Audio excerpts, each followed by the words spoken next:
Hello friends, good afternoon and welcome to निर्माण IAS. So friend, निर्माण IAS के द्वारा एक नई series India year book 2020 start की जा रही है, जो मंडे से यानी 18 मई से 12:30 एवरीडे 12:30 बजे से प्रतिदिन आपकी 1 से 1.5 घंटे की क्लास होगी, जिसमें हम कॉन्सेप्ट टू MCQs जानेंगे। इंडिया ईयर बुक की बात करें तो यह गवर्नमेंट की बुक होती है, हर साल पब्लिश होती है भारत सरकार के द्वारा। एंड इस पे गवर्नमेंट के जो भी इनिशिएटिव्स हैं, जो भी नवाचार हैं, साथ ही जितनी भी स्कीम्स हैं, योजनाएं हैं, इन सभी का इसमें वर्णन होता है। हर मंत्रालय की रिपोर्ट होती है बेसिकली इसमें, तो ये काफी इंपॉर्टेंट है। प्रति वर्ष यूपीएससी में लगभग 10 to 15 क्वेश्चंस एवरेज पूछे जाते हैं डायरेक्ट और इनडायरेक्ट रूप से इंडिया ईयर बुक से। So friends, first cover page के बाद ही हम बात करें तो इस पे आपको एक मैप दिखेगा जो कि जम्मू कश्मीर का है। जम्मू कश्मीर रीऑर्गेनाइजेशन जो एक्ट आया 2019 में, इसके बाद का यह मैप है। ठीक है, तो इसमें क्या किया गया, जम्मू कश्मीर को 2 यूटीज में डिवाइड कर दिया गया।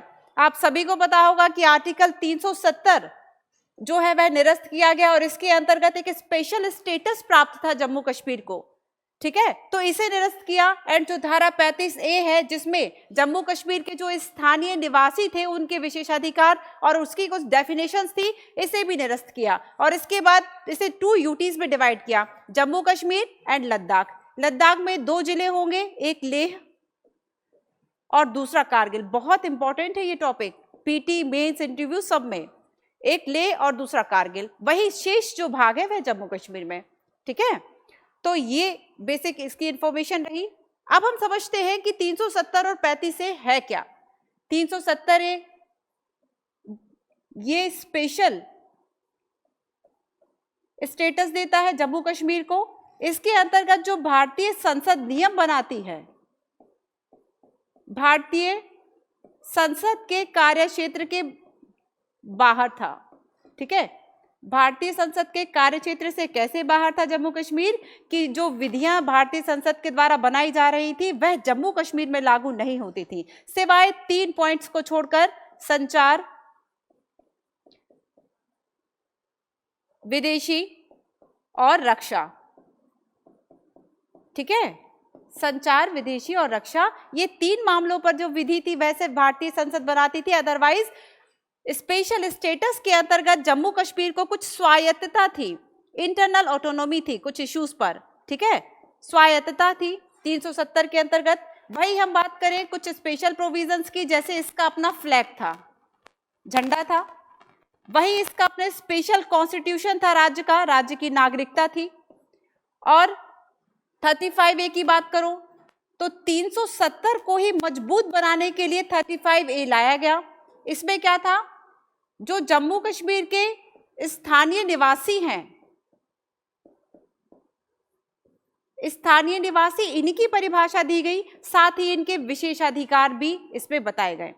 अब देखो, इसमें जो विशेषाधिकार थे ये भी हटा दिए गए हैं लेटेस्ट।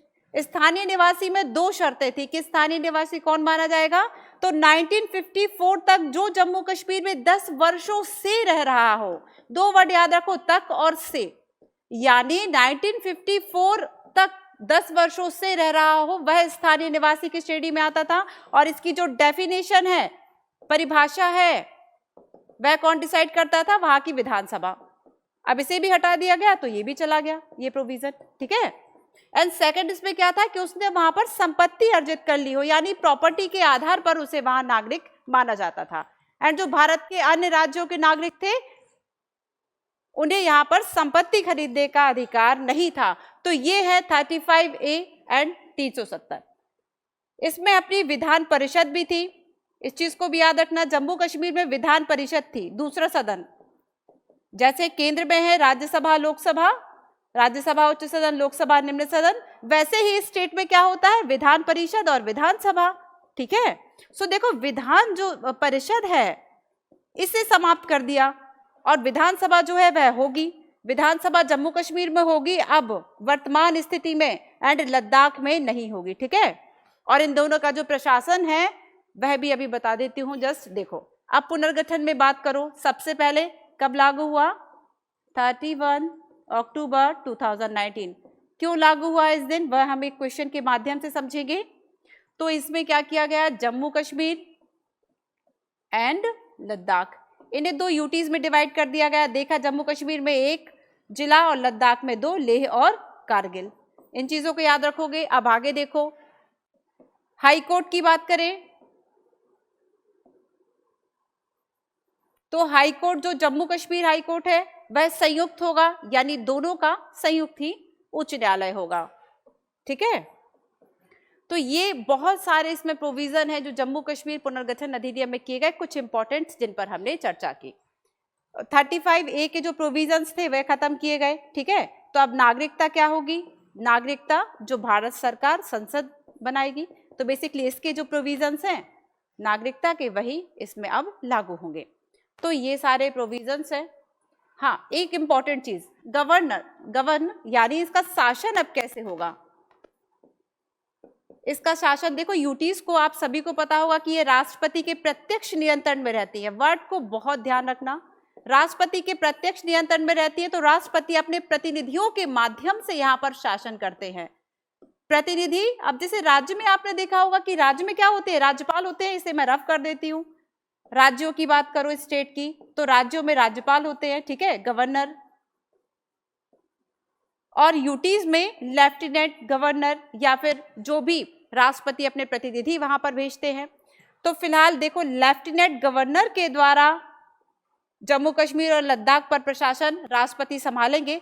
इन दोनों में डिफरेंस क्या होता है, what is the difference between governor and lieutenant governor.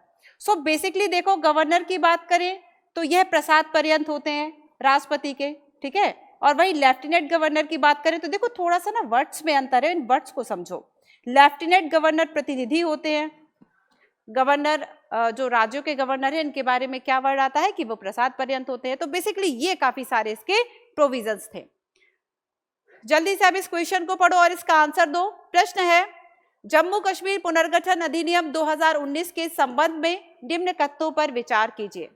First statement है, इसके अंतर्गत जम्मू कश्मीर और लद्दाख संघ शासित प्रदेशों के रूप में 31 अक्टूबर 2019 को अस्तित्व में आया।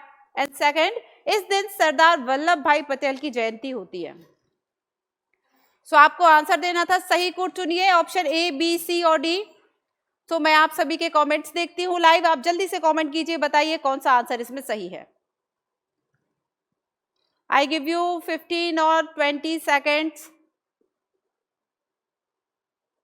So friends, I hope आप सभी ने सही आंसर सोचा होगा। Option number C is the right answer. Both statement are correct. ठीक है, जम्मू कश्मीर पुनर्गठन अधिनियम क्यों, सरदार वल्लभ भाई पटेल की जब जयंती थी ना 31 अक्टूबर 2019 को औपचारिक रूप से विभाजन किया गया, औपचारिक रूप से अस्तित्व में आते हैं Jammu and Kashmir and Ladakh. So basically Sardar Vallabh Bhai Patel की हम बात करें तो आप सभी को पता होगा कि राज्यों के एकीकरण में इनकी महती भूमिका थी। जो रियासत है उनका भारतीय गणराज्य में जब विलय हुआ था तो उनकी महती भूमिका थी सरदार वल्लभ भाई पटेल की। सो इसलिए इसको इस दिन को स्पेशली चुना गया। अब ये तो थी सिर्फ जम्मू कश्मीर की बात, अब पूरे इंडिया की बात करते हैं। भारत भूमि और इसके निवासी, ये है आपका चैप्टर 1। सो फ्रेंड्स देखो, हम क्या करेंगे क्लास में, हम देखेंगे कॉन्सेप्ट्स विथ एमसीक्यूज। ठीक है, पहले मैं आपके साथ कॉन्सेप्ट शेयर करूंगी एंड उसके बाद फिर उससे रिलेटेड जो भी क्वेश्चंस होंगे, एवरेज हम एक क्लास में 10 से 10 to 20 क्वेश्चन सॉल्व करेंगे। So concept and then MCQs, तो आपकी प्रैक्टिस भी होती जाएगी और जहां पर मेंस का इंपॉर्टेंस होगा वहां पे हम मेंस की भी चर्चा करते रहेंगे। ठीक है, अब देखो स्टार्टिंग में ही एक कोट लिखा हुआ है, इसे सिर्फ पढ़ लो। भारत मानव जाति का पालना, मानव भाषा की जन्मस्थली, इतिहास की जननी, पौराणिक कथाओं की दादी और परंपरा की परदादी रहा है। मानव इतिहास में हमारी सर्वाधिक मूल्यवान और सर्वाधिक शिक्षाप्रद सामग्री का खजाना केवल भारत में निहित है। अब नेक्स्ट आप आओ, थोड़े से फैक्ट्स देखो। भारत का क्षेत्रफल कितना है, 32,87,263 वर्ग किलोमीटर। देखो बेसिकली आप ऐसे याद करोगे ना तो चीजें आपको ज्यादा याद रहेंगी। 32,87,263 वर्ग किलोमीटर ये पूरा एरिया है, क्षेत्रफल।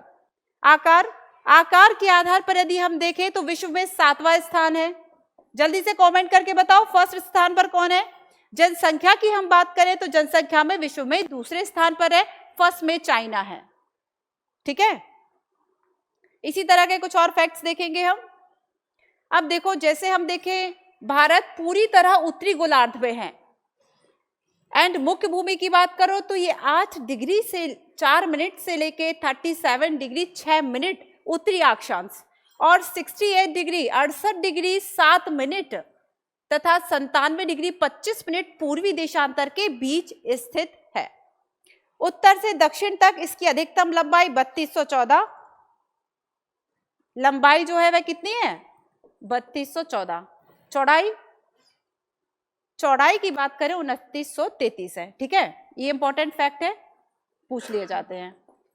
इसकी स्थलीय सीमाओं की लंबाई देखो, पूरी स्थलीय सीमा की लंबाई है 15,200 15,200 किलोमीटर, जबकि मुख्य भूमि लक्षद्वीप और अंडमान निकोबार द्वीप समूह की तटरेखा की कुल लंबाई कितनी है 7,516.6 किलोमीटर।